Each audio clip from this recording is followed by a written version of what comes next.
Today I'm joined by Dr Madeleine Lawler, CEO and Director of RDA Mid-North Coast. Hello. Hello, lovely to see you. Thanks for having me on your show. Oh, you're welcome. We're actually on a park bench in Bellingen, beautiful Bellingen. Beautiful Bellingen. Which is part of the Mid-North Coast remit. Yes. Yep. So can you tell me a bit about beautiful Bellingen and the Mid-North Coast? Yeah. We are in a spectacular part of New South Wales. We're about 5 hours above Sydney, and we've got one of the most temperate climates in the world. And so consequently, we're the envy of many places, and we get quite a bit of migration, particularly of people in their elder years moving to the Mid-North Coast as a place to retire.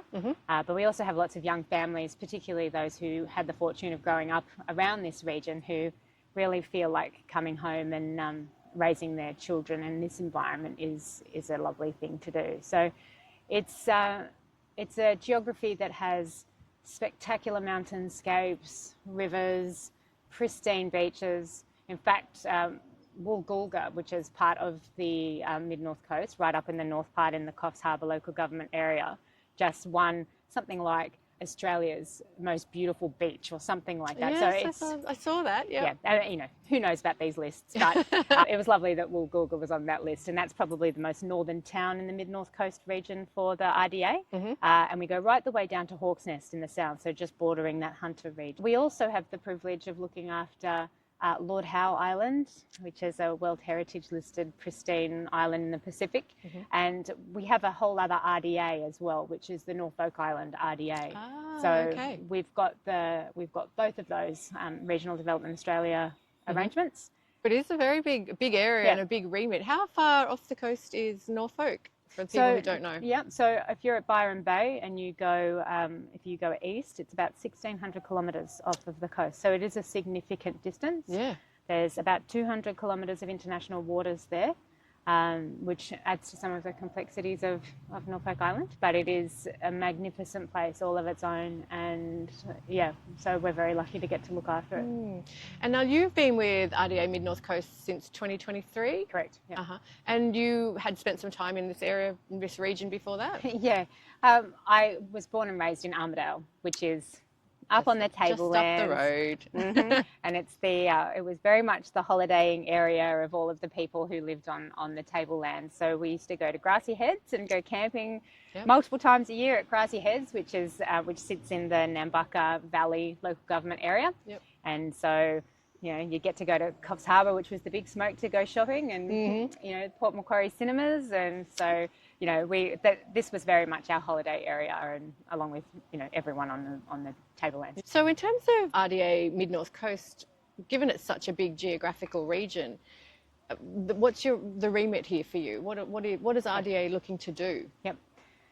Well, RDAs generally they're designed to be a place-based response to communities, with a focus on looking at regional development, economic development, ensuring the prosperity and well-being of the communities that you're looking after. When you've got 6 local government areas spread across the distance with the sort of volume of residents, you know, some of our RDA colleagues are looking after hundreds and hundreds of kilometres, you know, or thousands and thousands of square kilometres of space. Where ours is, you know, more concentrated, but it is big enough. And 6 local government areas, there are some similarities amongst them, but there are some differences too. And so the needs of, say, our smaller shires, such as Bellingen Shire, Kempsey Shire, and the Nambucca Valley Council, are very different to that of Port Macquarie, Coffs Harbour. Absolutely. And then there's the Mid-Coast Council, which Taree is its hub, but it's got, you know, nearly 100 small communities, I think. So when you're working with your communities, each of these regions, these small sub-regions, have very distinct needs, and getting to work with the stakeholders in that region and try and understand what are the drivers of prosperity, what are the drivers of some of the difficulties that communities are experiencing, and trying to work with the community and encourage the community to lead some of those initiatives. And you can try to connect them with resources, you know, try to lead on initiatives where it's appropriate and there's nobody else to do it. But, you know, you're working with your councils, you're working with other federal government agencies that have the same geographical footprint the state government is critical. And so you need to work with the coalition of the willing in each of those areas.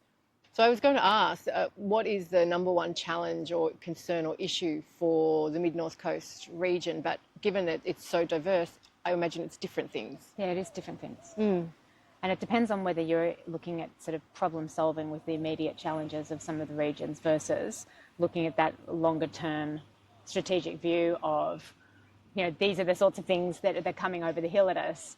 We've got an ageing population, and we have, I'd say, groaning services. You raised the example of Bellingen. Bellingen is an area that has had really rapid and off the curve rapid growth in house prices. Yes. To the point where now 23 beds are closed at the hospital, and it's a little hospital that services its local area, its district, and is loved by the community. It absolutely is. And provides one of the best palliative services in the region, and is presently desperately understaffed because no nurses can live in the area because it's completely unaffordable.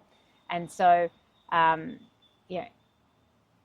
our service system is absolutely critical. It's facing challenges. It's facing challenges right across the state, but we need to be able to have people who are willing to come into the area and run these services. And we've been fortunate enough to run the Welcome Experience. So we've received that grant from the state government, and it's a fantastic program where we're able to support these essential workers who are coming into our region to help them get connected to the community faster, to find the resources that they need to feel at home more swiftly, be supported with the basics like housing.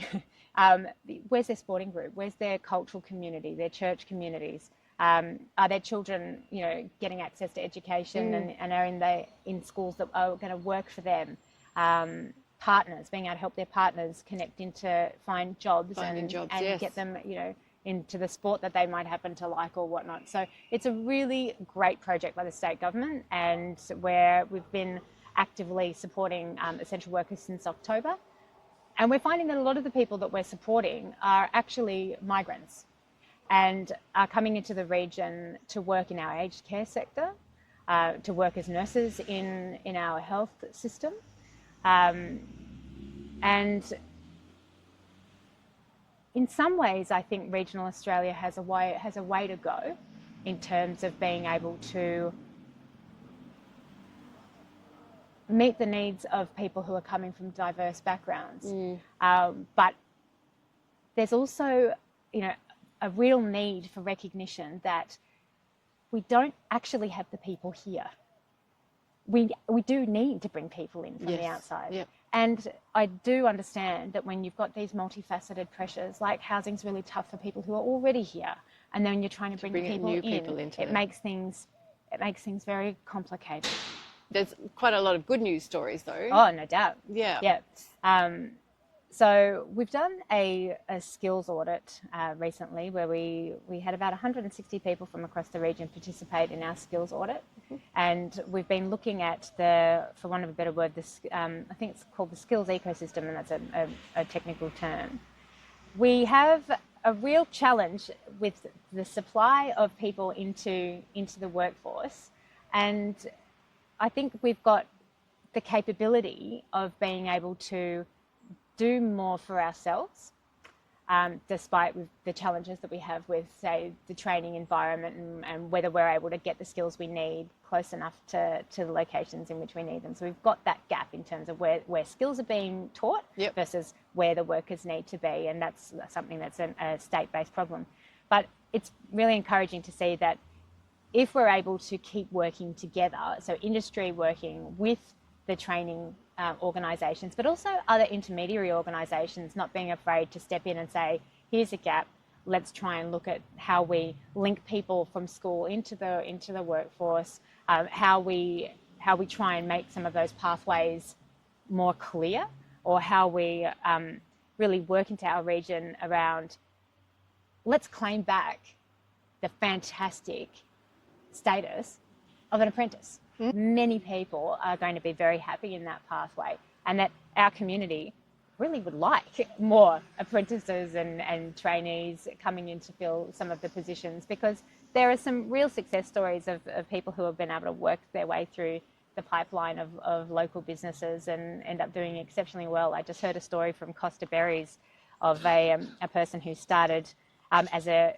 think he was a blueberry bush pruner, and has worked his way up into, you know, one of their executive level positions up in the farms in the tropical North Coast for Costa, but starting in doing something really practical in horticulture and just being someone who's got an aptitude, and then the next thing, you know, 10 years later, and you're a rising star in an organisation, and that the organisations are capable of nurturing people and giving them that sort of a skill progression is really and keeping people in the area and keeping that talent in the area and building that community. Yeah, absolutely. And we are really fortunate that we've got fantastic universities who've got a regional presence and are really passionate about supporting the needs of their region, and even the country university centres that exist around. So there's one in Kempsey. You know, not everybody finds it easy to travel to Port Macquarie or to Coffs Harbour to go to the main campuses, but to be in region, learning, supported, and then having those tertiary institutes just not that far away, but just, you know, not quite within your own reach on a regular basis. We really have that education ecosystem here, and that is keeping people in place as well. So where people don't feel that they've got to flee to, you know, Brisbane or Sydney in order to access that next phase of education. I was having that conversation with someone the other day about Norfolk Island. That's just, it's case in point, yes? Exactly. So we're really passionate about the idea of these regional study hubs, which are funded by the federal government. And for Norfolk Island, you know, the barriers to post-secondary education were extreme. So they only had the ability to go through to year 12 for 30 years over there. Before that, you were capped at year 10. And if you weren't someone who was able to afford to go to Australia for a boarding school experience, you only got to educate yourself to year 10.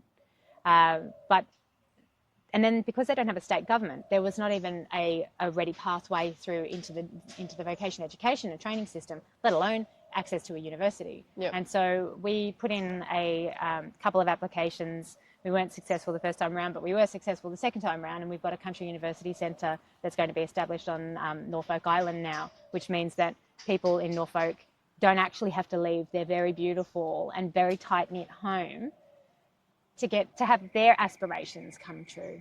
You know, and not everybody has the ability to up sticks and leave their family to, you know, do that nursing career or become a physiotherapist or whatever. And that's the part of the conversation I was having, is keeping people in their community. They build that skill set and they then use that skill set in their community. Whereas if you move off and go to university somewhere else, I don't know what the statistics are around it, but a lot of people just don't come home. They don't come back. Or people come home having not completed and feeling like there's been some form of a failure. Yes. When you can't just transplant people from all of their social supports and expect that they're just going to do fine. Yeah. You know, going from a community of 2,200 people to, say, Brisbane, which is the most logical place for Norfolk at present, it's millions of people. It is. You know, your whole community is 5 by 8. One of the university campuses is that size. Yeah. It is one of those unbearable kinds of you know, translocations or whatnot, where for some folks it isn't ever going to work. Yeah. No. And why should they not have opportunities to pursue their capability? Exactly. Yeah. So we're really, really proud to be helping bring that to Norfolk Island. That's been something near and dear to our heart and a key part of our strategy for economic development. You know, building your own workforce, particularly giving them access to supported education in trades. You know, Norfolk Island, the internet's, you know, fairly dodgy for a lot of folks. But to have a place where you can go and you've got Starlink or whatnot and a reliable computer, a reliable internet, some of those barriers to education get resolved. So what else would you like people to know about the Mid-North Coast and the work that RDA is doing here? One of the things that we're focusing in on at the moment is there are opportunities in our industrial lands and in our industrial capability. And it's been very interesting trying to understand why there's actually a gap in the data around what our industry actually produces versus what's visible when you're looking at the statistics. And so when state government and federal government are looking at the Mid-North Coast, they will see fantastic tourism statistics, health and social care right up there, Sure. Construction, there's some really easy to see things. But the contribution of some of our manufacturing is outstanding and is invisible.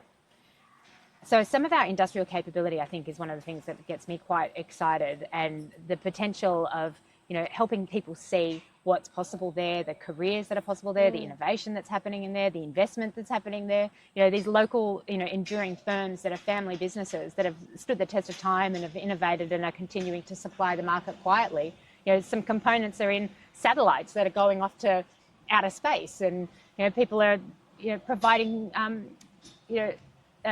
things like vehicles into Ukraine at the moment. So there's a whole heap of things that are happening in the Mid-North Coast that just flies under the radar, and it makes it quite challenging to get support for it, but we're trying to unearth it.